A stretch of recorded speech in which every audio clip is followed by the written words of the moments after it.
Kamanda asema Iran ilitungua ndege zaidi ya 200 za adui katika uvamizi wa Marekani na Israeli.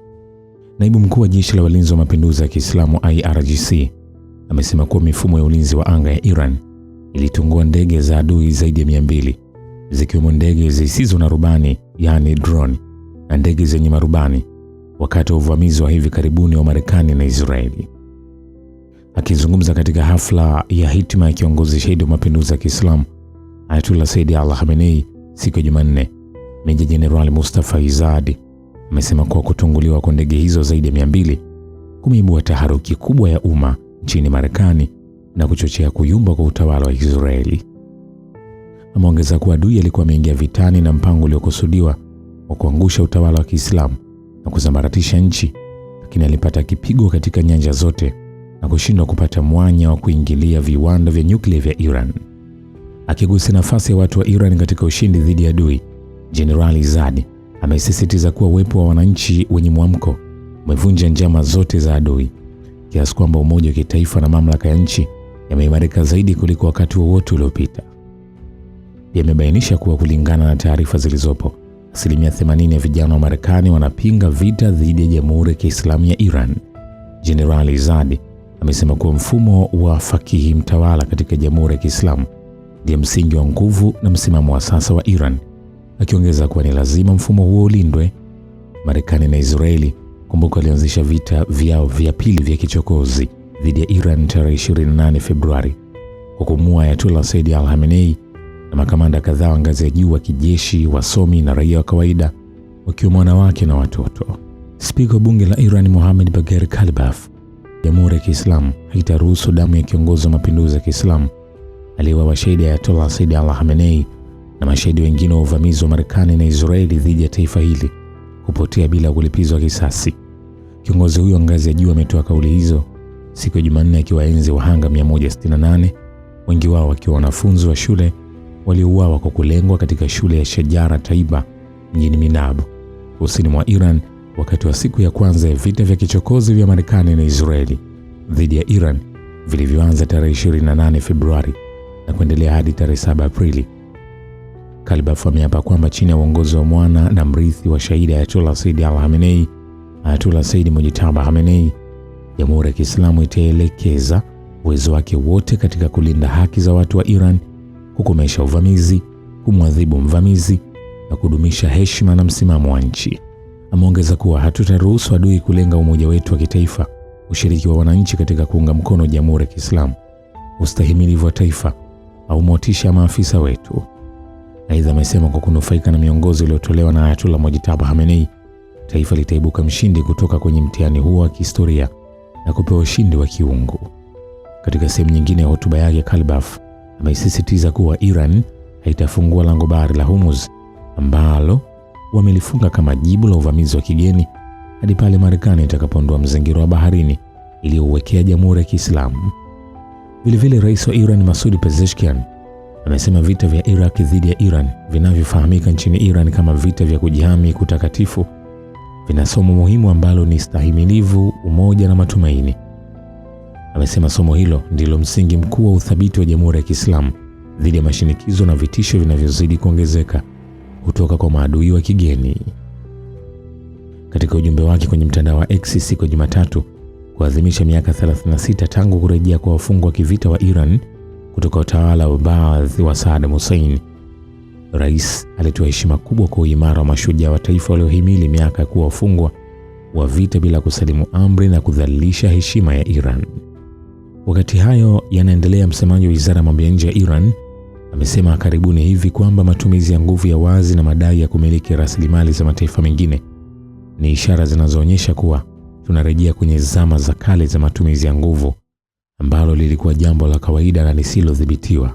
Onyo hilo la Ismail Baghei, msemaji wa Wizara ya Mambo ya Nje ya Iran, linatoa taswira ya kutia wasiwasi kuhusu hali ya sasa ya mfumo wa kimataifa ambao ulibuniwa baada ya vita viwili vikuu vya dunia na uzoefu mchungu wa ukoloni, ukiegemea misingi ya hati ya Umoja wa Mataifa, mamlaka ya mataifa kujitawala, marufuku ya matumizi ya nguvu na kulinda haki za binadamu, lakini ambao sasa umeporomoka kutokana na mashinikizo ya siasa za mabavu, undumakuwili na udhaifu wa taasisi za kimataifa.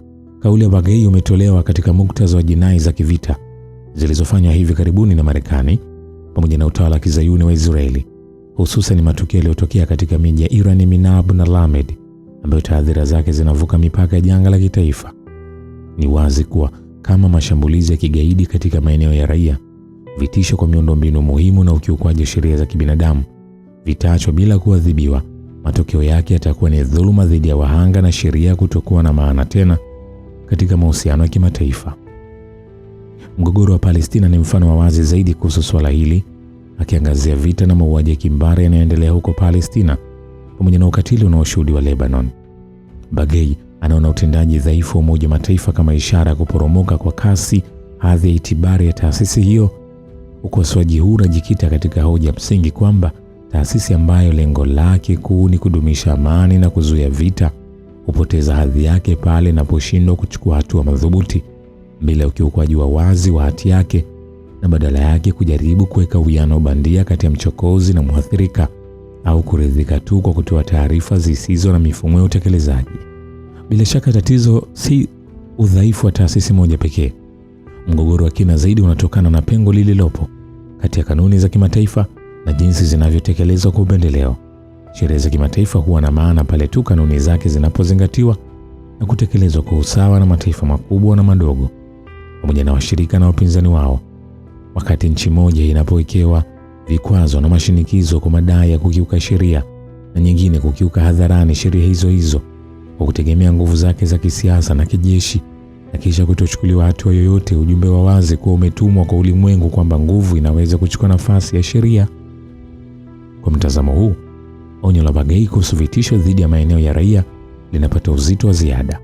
Sheria ya kimataifa kibinadamu ni matokeo ya juhudi za karne nzima za kudhibiti ukatili wa vita, ikiwa ni mkusanyiko wa kanuni zilizoundwa ili kuwalinda raia, majeruhi na wale wa vita, ikiwa ni mkusanyiko wa kanuni zilizoundwa ili kuwalinda raia wasioshiriki katika mapigano. Kupuuzwa waziwazi kanuni hizi kunaashiria kurejea kwa mantiki ya vita visivyodhibitiwa, ambapo nguvu ya kijeshi ndiyo huamua mipaka inayokubalika ya matumizi ya nguvu na ukatili. Baghei analinganisha hali hii na uzoefu wa ukoloni wa jadi, ambapo uporaji wa ardhi, unyang'anyi wa rasilimali na kulazimishwa mataifa dhaifu kufuata matakwa ya mataifa yenye nguvu duniani ilikuwa sehemu muhimu ya mahusiano ya kimataifa. Ingawa sura ya ukoloni imebadilika leo, lakini kama mataifa yenye nguvu yataruhusiwa kufikia malengo yao ya kisiasa au kupora rasilimali za mataifa mengine, na swala hilo hufanywa kuwa kama jambo la kawaida, hakutakuwepo tena na tofauti kubwa kati ya mfumo wa sasa wa kisheria na mienendo ya nguvu ya zama za ukoloni. Maonyo kuhusu hatima ya Umoja wa Mataifa pia yanapaswa kutazamwa katika muktadha huu. Jumuiya ya Mataifa, League of Nations, haikuanguka kutokana na tukio moja la ghafla, bali hadhi na uaminifu wake vilitoweka taratibu kutokana na mfululizo wa changamoto, kushindwa kuzuia vitendo vya uchokozi na ukosefu wa imani miongoni mwa mataifa yenye nguvu kuhusu uwezo wake wa kusimamia utekelezaji wa sheria. Ingawa Umoja wa Mataifa leo bado umesimama imara kimaundo, lakini kushindwa kwake mara kwa mara kushughulikia migogoro mikubwa ya kimataifa kunahatarisha kugeuza kuwa taasisi inayodumisha taswira ya utulivu wa nje, huku ikipoteza uwezo wake wa kutekeleza majukumu yake inavyotakiwa. Katika muktadha huo, swala la msingi si hatima ya Umoja wa Mataifa pekee, bali ni hatima ya mfumo wa dunia nzima. Iwapo sheria ya mamlaka kujitawala kwa mataifa itadhoofishwa, uhuru wa mipaka ya nchi kuwekwa chini ya nguvu za kijeshi, na sheria za kibinadamu kulazimishwa kupisha maslahi ya kisiasa ya mataifa makubwa, dunia itaingia katika zama ambazo mataifa ya ukubwa wa wastani au madogo hayataweza kutegemea tena ulinzi wa kisheria kwa ajili ya usalama wao.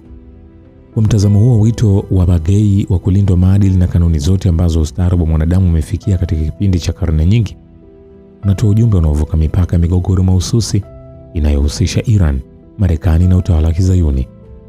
Kulinda mamlaka ya kitaifa, uhuru wa kisiasa, umoja mipaka ya nchi na utu wa binadamu kuna maana tu ikiwa kanuni hizi zitasalia kuwa za kimataifa na zinazotekelezwa kwa usawa kwa wote.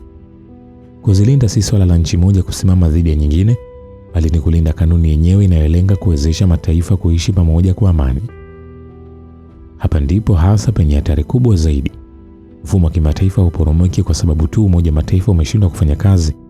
Huporomoka pale nchi zenye nguvu zinapochukua nafasi ya sheria na dunia kulazimishwa kuzoea hali hiyo. Ikiwa mwenendo wa sasa utaendelea, Swala hili si tu litarejesha tena mgogoro wa kikanda, bali dunia nzima inaweza kurejea tena katika zama ambapo nguvu na mabavu ndio yatakuwa na uhalali na usalama kunyimwa nafasi ya kudhamini usalama wa wanyonge. Nikwambie hivi, hatujamaliza. Nini hasa ambacho kitaendelea kwenye misukosuko hii ya Marekani, Israeli na Iran? Taendelea kukujuza hatua kwa hatua. Usisahau kusubscribe, kulike na kucomment channel hii. Shukran kwa Baba wa Kivita.